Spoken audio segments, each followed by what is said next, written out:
It's those who haven't done yet. We have run a little over time with the previous session, which was great on the limits and potential of green hydrogen. And now we're about to speak about a session, or open a session as exciting, where we will discuss heavy industry applications. So please take your seats and we'll kick it off in a minute. Thank you.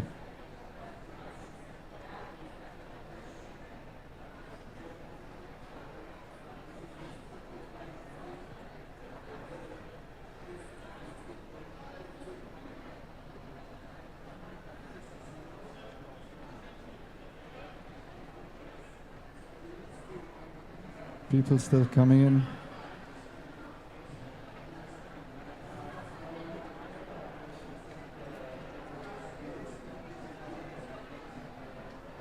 Okay, so good morning again, once again, to those who've joined. Good morning online, or good afternoon, wherever you are. We have just completed a session on the limits of hydrogen, and now we'll come to specific applications. We will discuss heavy industry applications of hydrogen, and for this we have compiled a panel as interesting as the previous one, at least, with experts who actually work on the topic or influence the debate from a ministry perspective on what can be done to decarbonize these sectors. And before I introduce them to you, and again, these are outstanding panelists, I would like to share this slide with you because it shows the relevance of heavy industry in global emissions. If we see energy-related emissions, share of global emissions, it is very big, and the energy end-use sector comprises a big part. What is very interesting in this is a couple of these emissions, and a significant share is not energy related, such as in the cement industry or the chemicals industry. So the emissions do not come from the energy use, but we'll come to that later. I would like to first welcome Michael Theben, who is Director General at the North Rhine-Westphalian Ministry of Climate Protection, and he's Director General of Climate Protection and State Planning at the Ministry of Economic Affairs, Climate Action and Energy, in Germany's most populous state and the largest emitting state within Germany. I would also like to welcome, I have to skip some slides to introduce her to you. I would like to welcome here on stage Marlene Arens. She's Senior Manager Association Affairs with Heidelberg Materials. Those who do not know it, this is one of the largest, some protests outside. This is one of the largest cement producing companies in the world. It's the largest European company producing cement. And we will talk to her later about this very interesting and important sector. But let's come to Mr. Theben first, who's here on the panel. And before we start with specific questions, we would like to show a little to the audience, because we have an international audience, of course, that might not know this Western state, why this state is so important. So we have compiled, together with the Global Innovation Hub, some figures on this. First of all, it's the powerhouse. This Western state in Germany, it's on the, I don't know if this laser pointer works, but it's on the western side here. It's responsible for about a fifth of the total German GDP. Would it be a single country, an independent country, it would be the 18th biggest economy in the world. So this is really significant. Actions done in this state are significant, they matter. And finally, it's among the most important clusters and industries for steel, chemicals, and also cement. Our team has indicated some of the shares and some of the turnover volumes of this industry in this Western state. What's even more important from our perspective is the impulse this state creates for decarbonizing these industries. The share of carbon dioxide emissions and greenhouse gas emissions in general is disproportionately higher than in the rest of Germany. So it's a very relevant industrial area in Germany. And we're very pleased to have Mr. Theben here. So, without without further ado on that, and I'll come over there so I don't have to stand at this podium all the time. So, thank you for joining us. It's a pleasure having you. Maybe you can add in a couple of words, adding to what we just said. Why is Nordrhein-Westfalen relevant for decarbonizing heavy industry? What makes the state specific? What's special about this state? Yeah, you just figured out that we have a lot of steel industry, chemicals and cement, but that's not all the relevant industry. We also have paper, we have limestone, we have glass, and we have, I would say, not only the whole value chain behind it, we have a value network behind it. So we have this big network of industry, and I always call it a value puzzle. And if parts of it break out, you might lose all our industry, and that's what we try to prevent. We would like to transform our industry.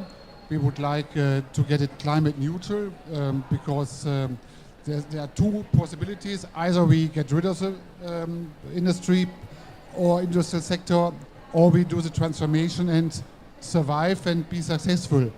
And we need the industry. It's the major income of Germany comes from our industry and the whole network of industries. And in this respect, and we are important for the emissions of Germany as a whole. If we can't make it, Germany can't make it to get climate neutral in 2045. That's our goal, to be climate neutral in 2045.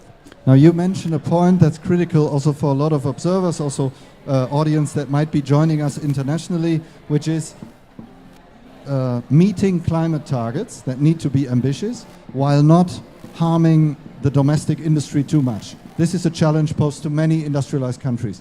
What's the strategy? How do you manage that? Because it's a tough challenge. Of course, we have a strategy, but let me say one word to the energy and gas crisis. The energy and gas crisis we have in Europe mainly, and other part of the world, the gas crisis hits us tremendously. So we used to be very dependent on Russia, and so it's even harder now because industry needs, they have to pay 2 or 3 times more for energy costs. And so many of them don't have money now to invest. So it's getting even harder. But apart from these current problems, we have an idea and we have solutions. We work together with industry. We have been working with industry together for many years now, and together with scientists, together industry and the government to explore how we can change this whole network I just mentioned. And we do it not just in meetings, and we meet anytime. We have whole, let's say, business company, which is owned by our ministry behind that, and we have personal people working just on that issue, and they develop plans, strategies. Where do we need? Which kind of regulation do we need to change? Where do we get hydrogen from? What kind do we need carbon management? And also what we achieved was that all these industrial players who mainly worked on their own are now sitting together, having coffee together, talking to each other, and creating projects together. As an organization located in the state, it's good to hear that these sectors talk. So that's at least, you know, and that the mere fact you're mentioning that it was not necessarily always the case before is already a clear statement.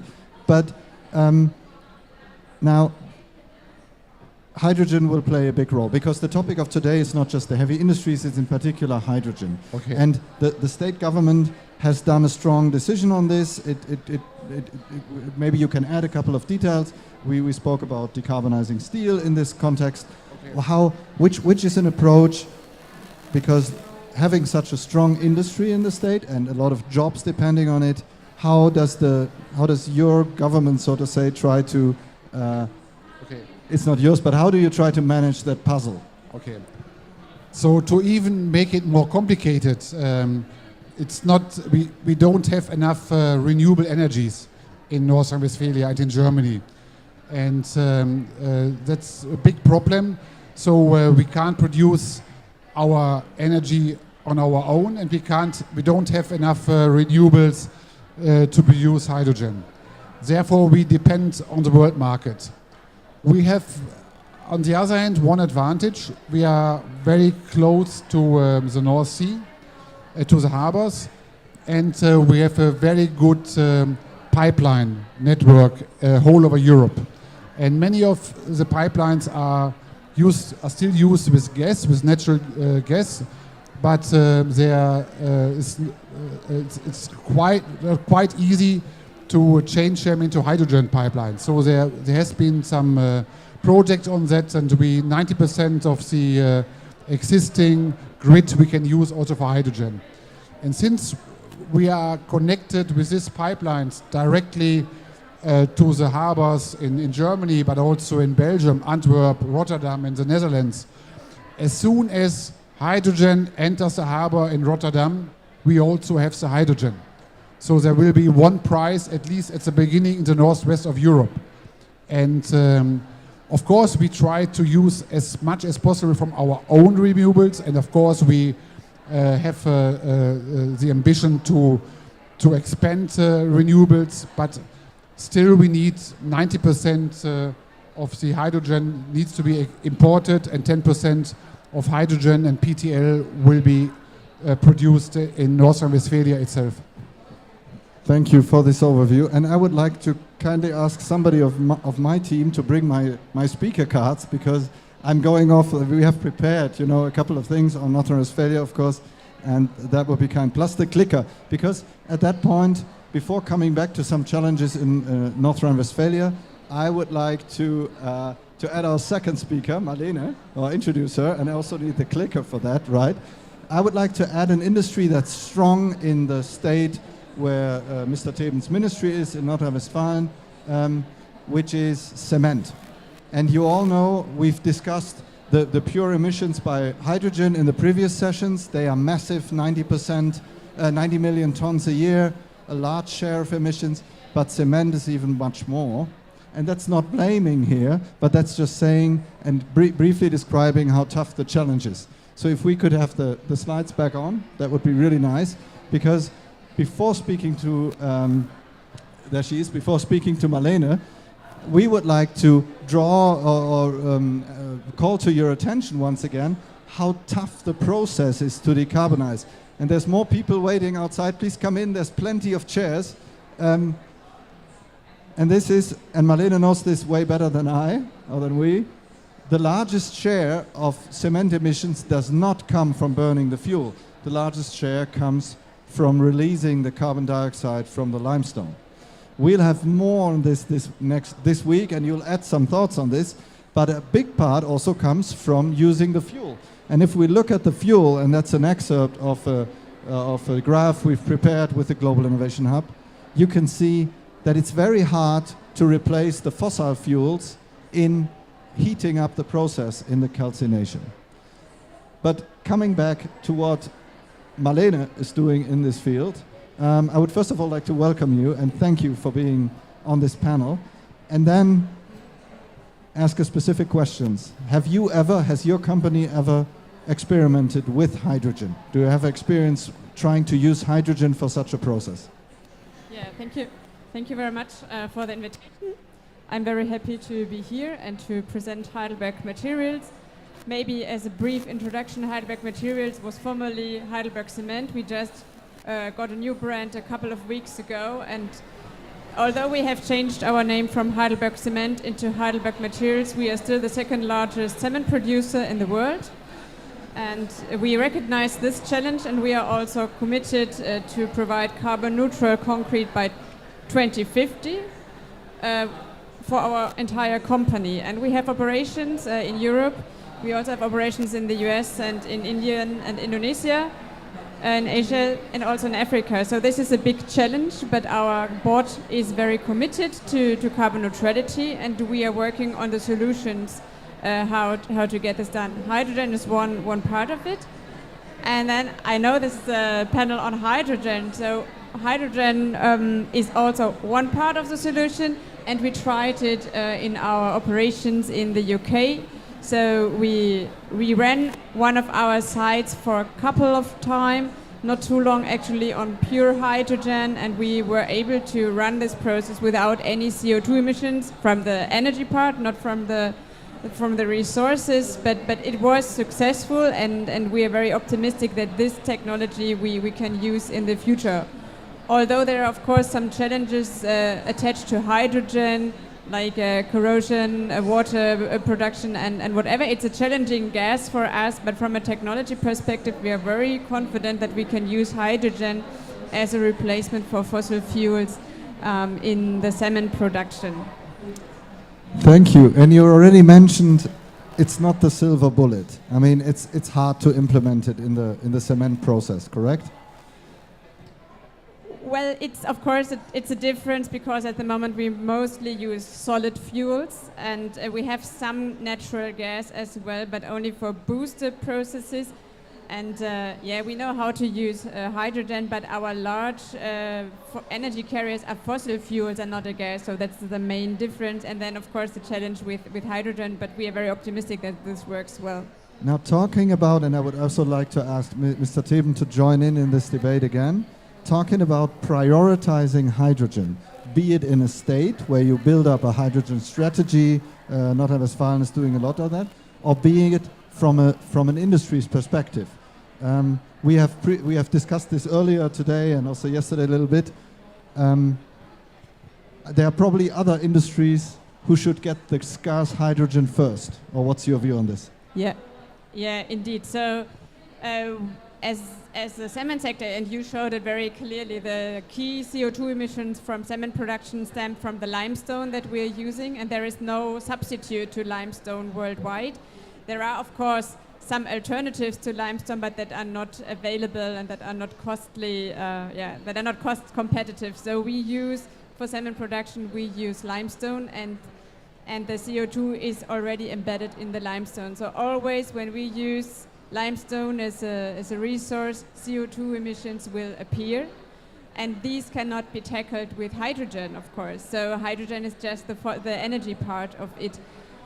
And we have seen the steel sector, for instance, they are using coal at the moment, and then you can replace coal with hydrogen, and you have basically solved your CO2 issue entirely. And I think this is a way more better usage than in the cement sector. And we also discussed the cost. Concrete and cement is a very low cost product. I think in most countries cement is cheaper than a bottle of water compared from the weight. And steel of course had very high quality applications and can have different prices in the end. Thank you. Let's go back to Michael Theben's state once more, Nordrhein-Westfalen. What's the hydrogen strategy, if there is any, and how would you prioritize the hydrogen? Because there will not be the massive quantities available right away. Yes. First of all, what you need is to establish a market. And for this market, we need supply, demand, and transport. And to build this up is the most complicated thing. We would like to have a large amount of hydrogen for our steel industry at the beginning. So I think if I had to prioritize it, it's first steel and chemical industry, and after that cement and others, and also some also for transportation for large trucks maybe. But in the end, it depends whether there is a business case or not. For steel industry, there might be very early a business case, and ThyssenKrupp, which has the largest steel plant in Europe, wants to start in 2025. So they get now funding from the federal government and from us, more than 1 billion, nearly 2 billion of euro, in order to build this first plant. And we hope that with that installation, with this project, to establish a market in North Rhine-Westphalia, and we will also have first pipelines, hopefully 2024, 25, from the North Sea coming to North Rhine-Westphalia right to ThyssenKrupp in Duisburg, which is in the Ruhr Valley, in the central heart of the industrialized area. Follow-up question. You are in the process, your ministry, other ministries, of transforming this state, basically, in the way its energy system is run.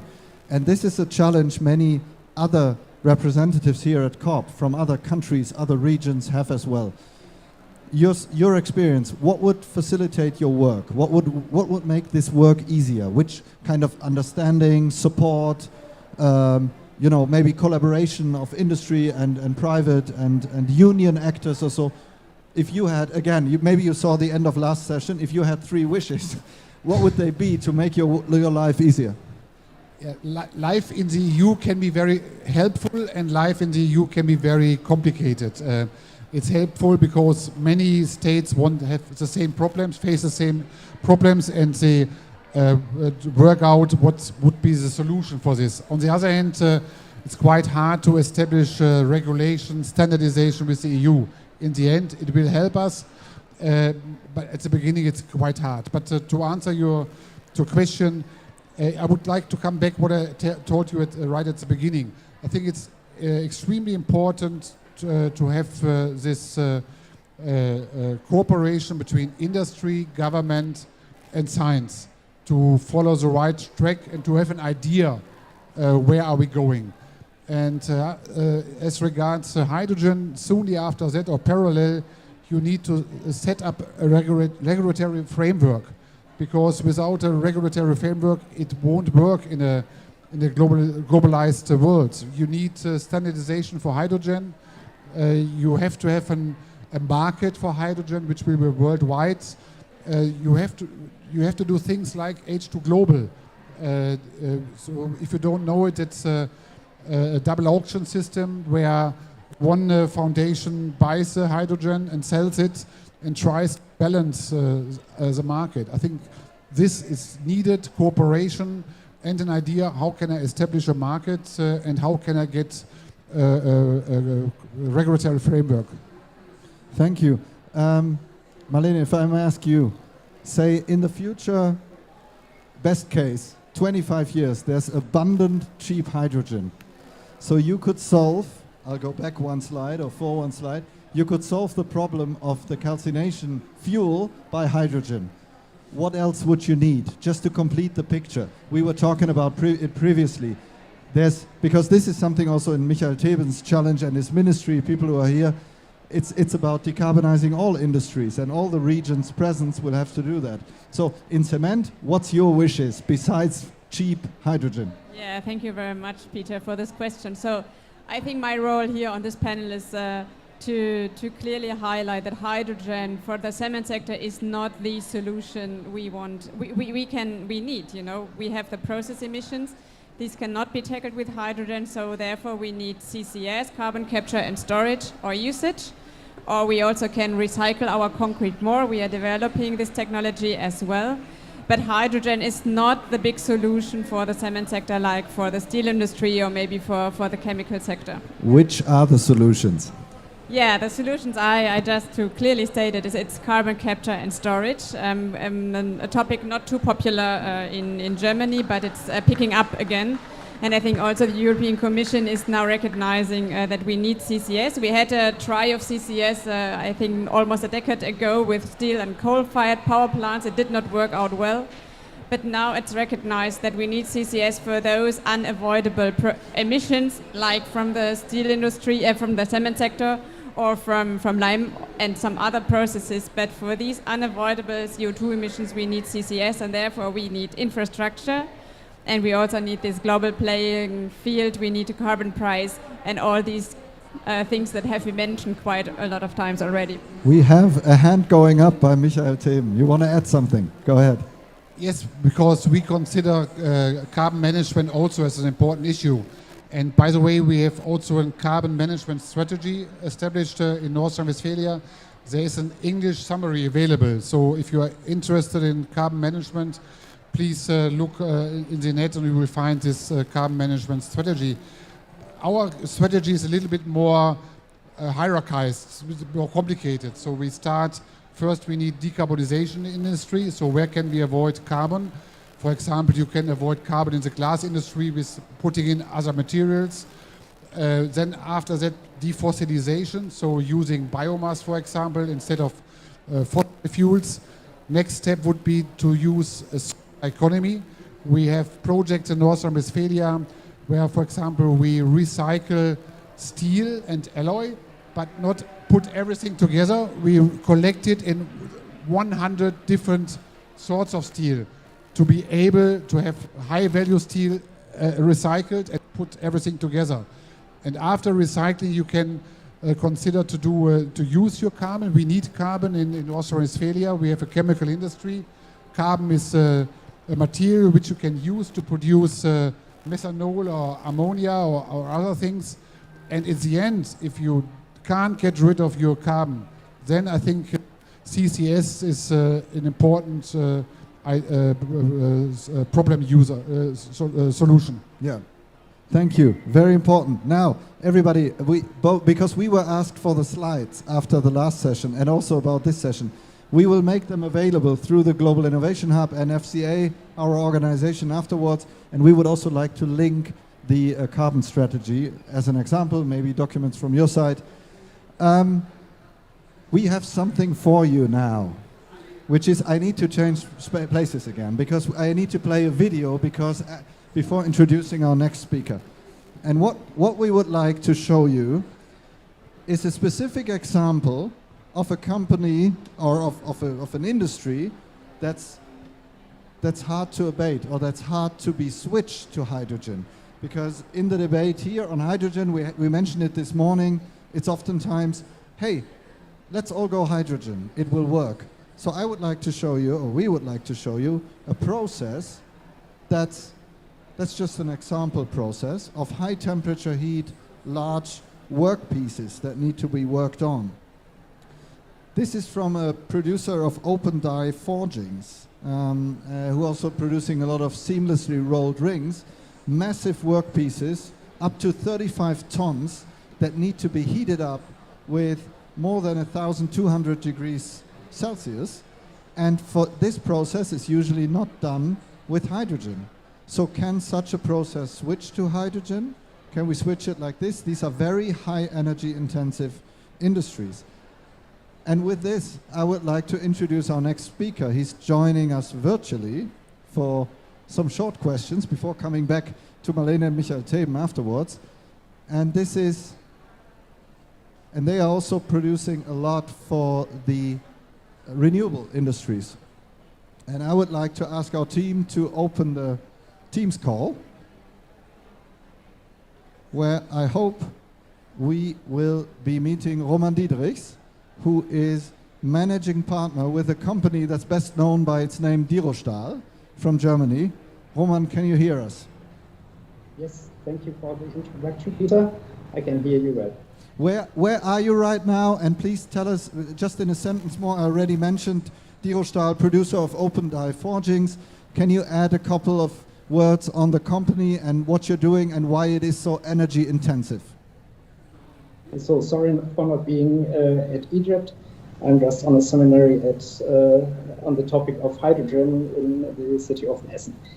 Well, our company is an open die forge, supplying parts, for example, for gearboxes in wind turbines. And for the process, as shown in the video, we need to heat up our forgings to a temperature of 1,200 degrees Celsius. And in the heat treatment process, shown in the video in the first pictures, temperatures of 600 to 900 degrees Celsius are necessary. As shown in the video, you can see the parts are quite big, starting from 50 kilograms to 35 tons per piece. And so the process of heating has to be executed in a natural gas fired furnace. And the price or thoughts of direct electrification are not yet viable due to the large size of the pieces. Thank you, Roman, for this overview. So you are basically producing a lot for the renewables industry, drive up renewables massively, such as wind turbines or other structures. we need these workpieces, we need steel, and we need to process at very temperatures. What makes it so difficult to switch away from natural gas or other fossil sources? And second question, have you looked into hydrogen? Have you considered hydrogen? Would it be an option? Well, first you have to see our annual energy consumption is in the region of 200 gigawatts hour natural gas per year, just for heating purposes. So this is quite a large amount. Of course, we run some programs on energy efficiency for last decades, because energy already is quite expensive. But for the decarbonization, as I said, direct electrification is not the way due to the size of the pieces. So we had, of course, a look at hydrogen, but there are some quite large challenges for an open die forge. I think we would have to talk about 4 points. The first point is availability of hydrogen. So in one project 2 years ago, one of the large suppliers just had a second phone call to us, just pointing out you must have mixed up some digits. We would, as a small forging shop, buy the whole hydrogen annual capacity in Germany. That's not the way. So the production of hydrogen would have to be enlarged significantly. The second point would be the infrastructure. Just as, I don't know, Mr. Theben just told, the hydrogen backbone plant in our county is just in the valleys of Rhein and Ruhr River. Our open die forge is located at Remscheid, so it's about 30 to 50 kilometers away from this hydrogen backbone. And just having in mind that our need would be roughly 20 tons of hydrogen per day, with a maximum load per truck of 500 to 700 kilograms, you can imagine transportation by a truck wouldn't work out. The pipeline or pipeline rededication from natural gas pipelines to hydrogen pipelines is not yet planned or would take another, I think, 10 years. And then technical implementation is the next point, because burner technology would have to change. We would have some higher flame temperatures, higher emissions of nitrogen oxides, and even with the water vapor inside the furnace atmosphere after combustion, we would have some material losses due to oxidation of the material. Thank you.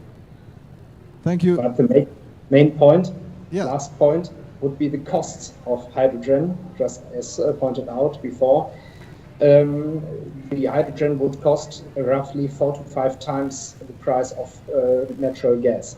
So there are not only the investment costs regarding capex, just for a switch to hydrogen, but the operating costs are much higher than in a furnace with natural gas.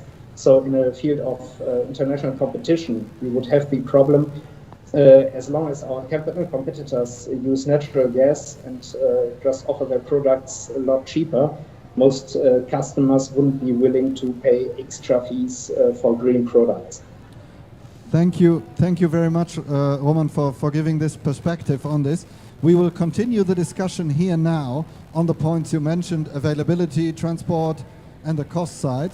And we'll update you afterwards. Thank you very much for taking the time and sharing this real-life perspective on switching such a producer to hydrogen. Yeah, you're welcome. Thank you very much. So I will. There's another hand raised, Michael Theben again, because I guess you will want to respond to this. Yeah, I would like to respond to that. So the main problems he mentioned are faced by all the other producers, users of hydrogen as well. So cost and availability, no business case. That's the same with the steel industry, with chemical industry. And what I can understand that there are problems to use hydrogen in the existing burners. This won't work. Therefore, we have done a lot of projects, for example, for the glass industry. They face the same problem. They need very high temperatures to have this glass in the status. and so you have to change the burners. So I think it would be possible to use hydrogen, or it would of course be possible to use syn fuels for that, artificial gas. And all the other questions he mentioned, they are still there, but they are for others as well. Steel industry has exactly the same problem, casting industry, the glass industry, and we need to solve these problems. We need to have low prices, we need to have infrastructure, we have to have a global market with low prices. And on the way to that, we need funding, carbon contracts for difference, and all these solutions. Okay. You're mentioning something important. The mics have just been turned louder. You're mentioning something important, the solution pathways. But I think one important point, you are of course completely right. All the, say, German producers face exactly the same problems, or all the, maybe even European. But if we talk about the availability of fuel and say there's a carbon tax, so the political instruments will have to be really carefully adjusted. Dr. Diederichs was referring to the point that would he have to switch to hydrogen at current cost, it would be 4 to 5 times the price of his competitors outside Europe, for example. So you mentioned an important tool, carbon contracts for difference, or CBAM is another approach. Is the regional state government engaged in these discussions, or is this all a federal thing? Of course, via the Bundesrat, of course, and also we work together with our colleagues in the federal ministry. So we are aware of what they are doing, and together with industry, we try to lobby this process. And of course, they listen to us because we have all the industry, and then we exactly know what are their problems. I think we know it better than the federal government. And as I said before, steel industry, we were funding this new furnace, this direct reduction with ThyssenKrupp, with hundreds of millions of euro, and we paid 30%, they paid 70%. So we are sitting in the same boat, and we try to find out what would be the correct solution. But in the end, we need the federal government and we need the European Union. CBAM is from the European Union and not from the federal state. But as I said, also steel industry, if we don't find a solution for the OPEX, for the operating cost, there will be no business plan. There is no business, even if we pay for direct reduction. Thank you. And with this, I would like to open it up to a couple of questions. I don't know if we have Roman Diederichs still available, if he's still on the call. If so, please show him to the screen as well. Because we're targeting, he's still there. Hi. So. Yes. May I directly answer to the last statement? Please go ahead, but keep it a short answer if possible. Thank you. Definitely. The carbon contracts for difference, that's one of the big points. It's helping in the regard of CapEx, but not in regard of OPEX. That's important. And then it's focused on some industries only, not for small and medium sized companies. So it would have to be much enlarged. And CBAM, there are some quite easy walkarounds just regarding some different steps of products. So if you only have CBAM for steel and rolled products, then it's not protected in the field of gear wheels for windmills, for example. Yeah, we see agreement here to this comment. Thank you. Okay, but now, first questions from the audience. And Thank you. Sorry, I apologize the noise here. It's a very busy COP this year, and there's music playing everywhere. Matthias Böning of Pyron Global. I have a question for Dr. Diederichs. You said that your clients would not be willing to pay the higher price. At the same time, you are producing inputs for the wind turbines, if I got it correctly. Just as a question to follow up on what you said, did you try to inquire from them whether they would be willing to pay the higher prices? Because I mean, also the wind industry, if they look at full emissions in the whole life cycle in all of what they are doing, maybe there is even some market for green inputs to the wind industry. Thank you. Where the question of the carbon footprint is directly asked in a regular way in the last couple of months, and I think these questions will increase, definitely. But the task of paying higher prices, where we are in a severe competition internationally, and so there is hardly the will to pay double-digit extra costs, especially if you have in regard or you have a look at the amount or the share of energy prices in the product price, and then think about taking this price by 5, then we are not in 10 or 20% price increase, but more in the direction of 40 to 50% increase in prices. Thank you. Further questions? Yes, please say a word on who you are and to whom the question is. Okay, this is Mariluz Castilla from Spain, coming from the Spanish Green Growth Group. I have a small question. There is a big interest of investors for clean technologies, but yet I understand that most of the investment is going to renewables, to transport, but not really to these heavy industries. So my question is, do you agree with that analysis? How can we make to reverse that situation? I did not understand. Can you repeat, please? Yes. So the basic question, if I understand it correctly, is a lot of the investment goes to renewables. The obvious things that are favored now, like wind turbines, photovoltaics, and so forth. How can we ensure, and that's a question we have as an organization as well, those neglected fields, heavy industry fields, innovators receive enough attention and funding? Maybe. Well, I think if I step in as a response to this, if there is a push towards more renewable electricity, it's a good start and a good step. Our product is needed for renewable electricity as well. We need renewable electricity and renewable energy to decarbonize our sector as well. So if there is a very strong push for the moment, I would say it's as said a first step, but of course. But that was also mentioned in the previous panel. So it's about demand, to create the demand for the low carbon products that industry is producing, like low carbon steel, low carbon cement, low carbon chemicals.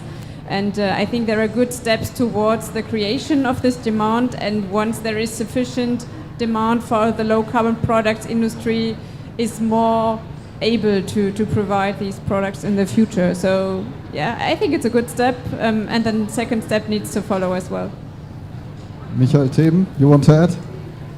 I think there's enough private money on the market, and but what's lacking, what's missing is a business case. As soon as there's a business case and you can explain this business case to your board and their money, but we need business cases, and for that we need, at least in Europe, in the European Union, we need a regulatory framework for that.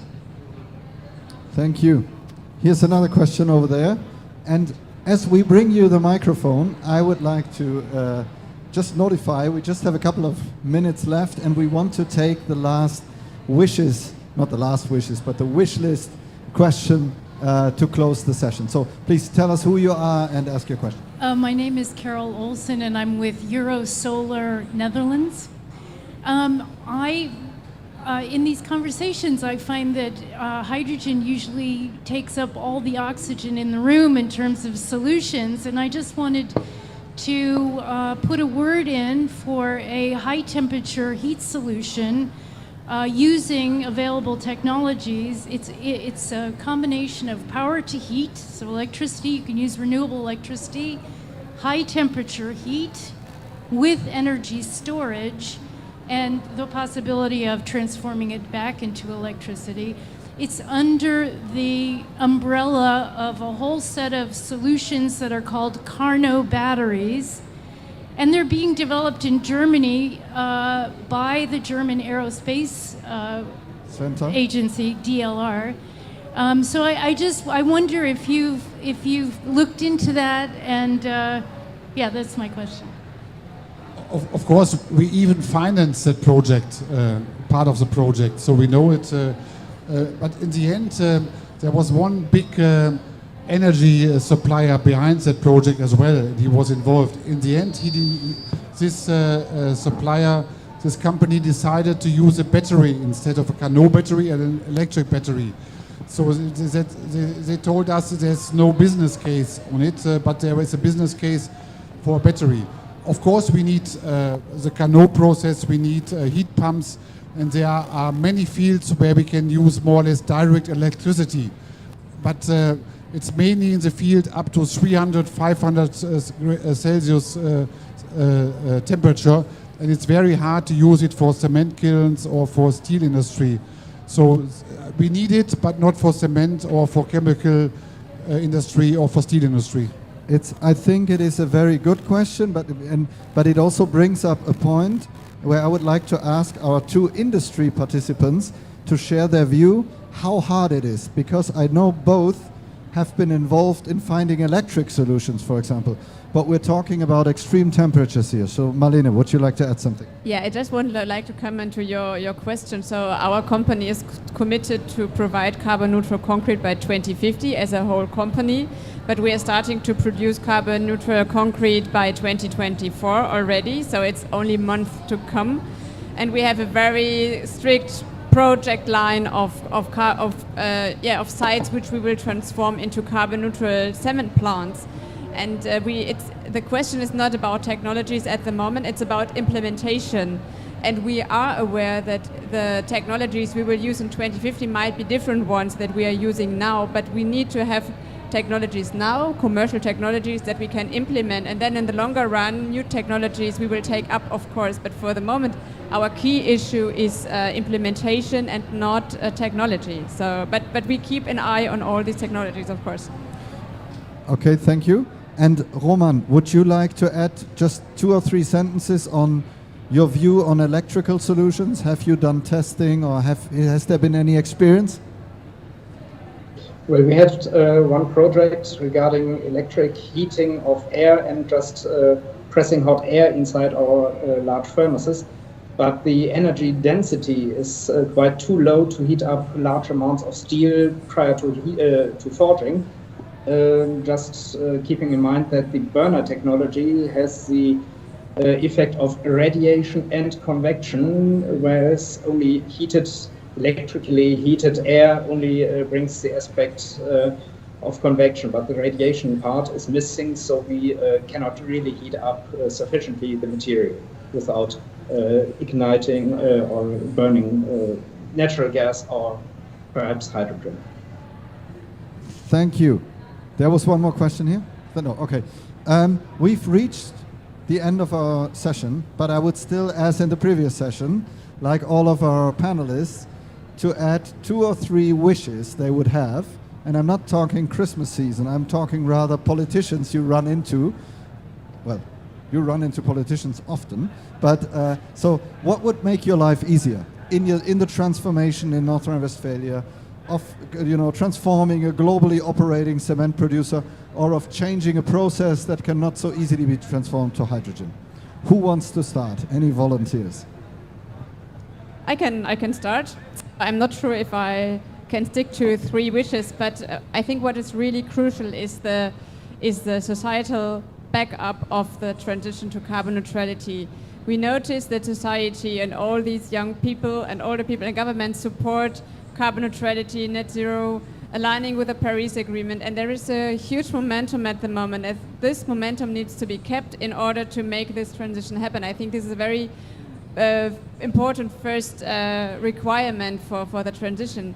And then, of course, following, we need a level playing field. We need, we are committed to implement technologies, but we need to have a business case, as mentioned several times. So from a European perspective, we need a carbon border adjustment mechanism, so that the higher costs we have, others would face as well if they want to import into the European Union. We are very confident that this will happen by 2026 already.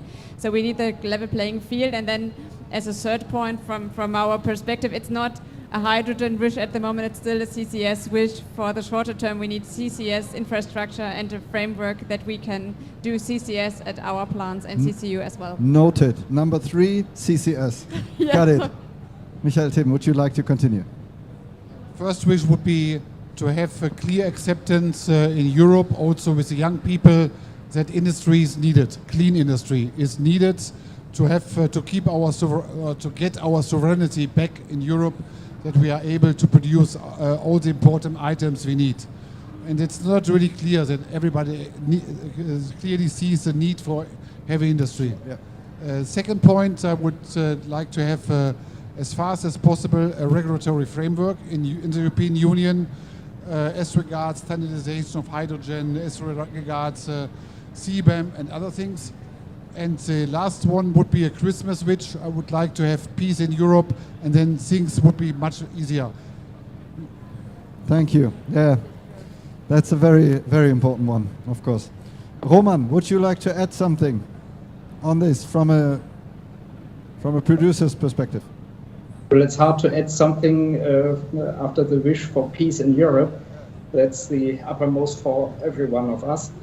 But in regard of hydrogen, well, the wishes, just as pointed out, the availability is one major task. Another dimension would be a priority on the price of hydrogen, because the thermal use of hydrogen just is looking at the prices and not at the purity. We do not need a purity of 99.999% hydrogen, but the price is decisive. And just as mentioned before, the level playing field is decisive, just keeping in mind international competition, so not a national solo regarding carbon dioxide certificates and additional costs, trying to make hydrogen competitive against natural gas, just keeping in mind that natural gas has different prices in the world, and carbon dioxide certificates are more or less national or only in the European Union. Thank you very much. Thank you to everyone, also to the audience, for the questions. We will make any additional information, such as on the carbon strategy or the slides, available afterwards. And there's more to come on hydrogen. There's an event by the UN after this in the following hour, and then we'll continue with innovators, alternative electrolysis processes, and a lot of other interesting things on scaling the hydrogen economy. Thank you so much, and please give them a warm applause. Thank you.